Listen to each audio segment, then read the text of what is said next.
Hi, this is Sarah with Faithful Roots Homestead doing a garden tour. Well, we finally got a beautiful garden set up this year. Last year we just used a chicken cage as a gate. Our gate hasn't improved that much this year, but next year we'll have a good gate. So we probably should have done this a couple weeks earlier. Everything's starting to die down now, and we're starting to let some plants die and go to seed so we can save seeds for next year. Like our cucumbers are kind of kaput over here, and we've got some giant ones that we've like nice and yellow, so we can have some great cucumber seeds next year so we don't have to buy those. This is our first year learning to seed save, so hopefully we're successful. But it's a big learning curve for some, and how to do everything differently. The way you do tomatoes isn't the way you'll do beans, stuff like that. So over here, you'll notice our garden beds. My husband and a friend, they chopped down a tree in our chicken coop, and they're big aspens. And the lumber prices were so crazy this spring that we decided to just chop them in half, drag them down, and make our own. And I'm really happy with how they turned out. And as they decompose, they'll feed the garden too. So over here, I planted a bunch of tomatoes. I planted them too close this year, which I learned my lesson on. So I won't do that next year. And I didn't trellis very well, so they're all fallen down now at this point. But we had a really great tomato forest, and we're having a really great season of tomatoes at least. And then in front of them, I planted a lot of lettuce over here. And then just past here, I've got some basil, some celery. So there we've got kale and Swiss chard and some dill and some basil. And then over here we had a lovely arch that fell down. And then we've got all these great watermelons growing. And over here we have beans. And then over there we have Brussels sprouts and cabbages. They aren't doing very good. They're getting a little bit eaten by slugs, but they were more of an experiment this year than anything. The beans kind of just outgrew and got crazy. The actual bed ends about right here. So those got a little overzealous this year. But it's really nice. We still have some that are flowering, so we still have fresh green beans coming in, and it's almost October, which is pretty great. We didn't have that last year. Then you want to eat this? Come here. That would taste good. Oh, okay. And then over here we had pumpkins. Over here we had pumpkins, but we had some pretty bad bouts of powdery mildew this year that we fought a bunch. We used neem, and we did milk, and all the things. We kept it at bay, and then eventually when everything started to ripen enough, we just let her go. I could only fight it so long. And then over here we have corn, which I'm not sure any of it will mature enough to actually eat. But there's a bunch of ears of corn growing on here. We'll see what we end up with. Over here we have more pole beans that we harvest. We canned them last year, but you lose a lot of the nutrients with that, so this year we're freezing. Then we've got another tomato forest here. Everything is heirloom and grown organically. We do the back to Eden gardening method, which we learned about this year, which is basically compost and mulch. So we've got wood chips on top, we've got compost from our goats on the bottom. So it's very efficient for us, and I have not weeded once, which is a miracle in itself. Because we did all this when I was very pregnant with this one, and that was a lot of effort here. Let's see, so I think this is just beans and tomatoes. We did corn. I have herbs back there, but I didn't pay enough attention to those this year. So pumpkins, beans, tomatoes, and then we've got squash kind of everywhere. I meant to trellis all of it this year, but instead it just grew in all of my paths.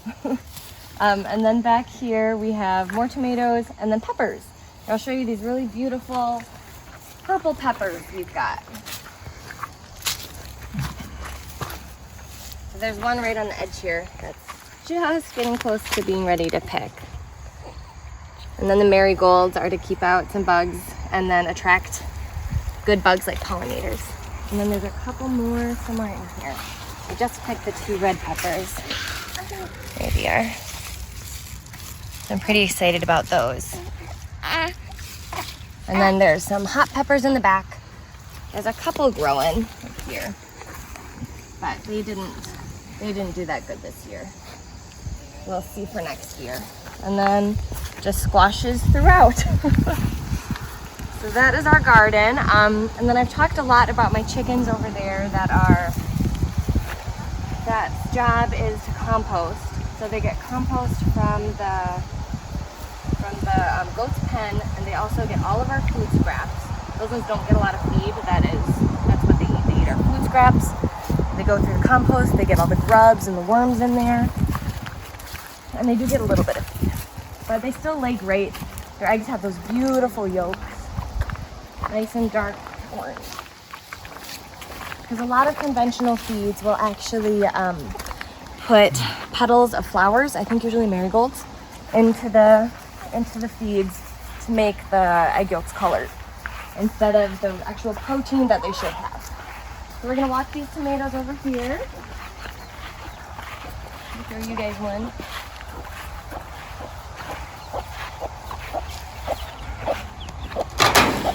And I'm gonna give these to these guys. And I'll let you go ahead and get a nice little video there.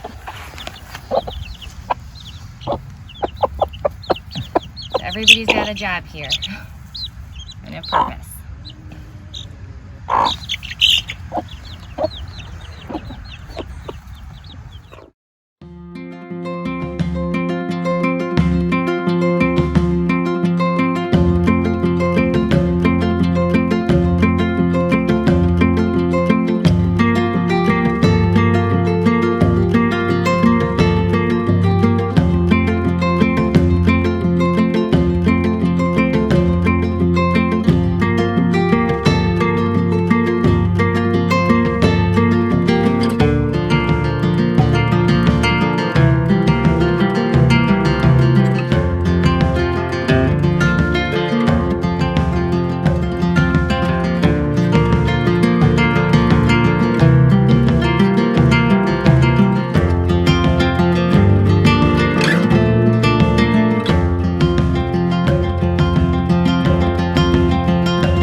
Thanks for watching our garden tour. I hope you liked it, and I'm excited to see what it looks like next year and be able to look back on it and see how much we've grown.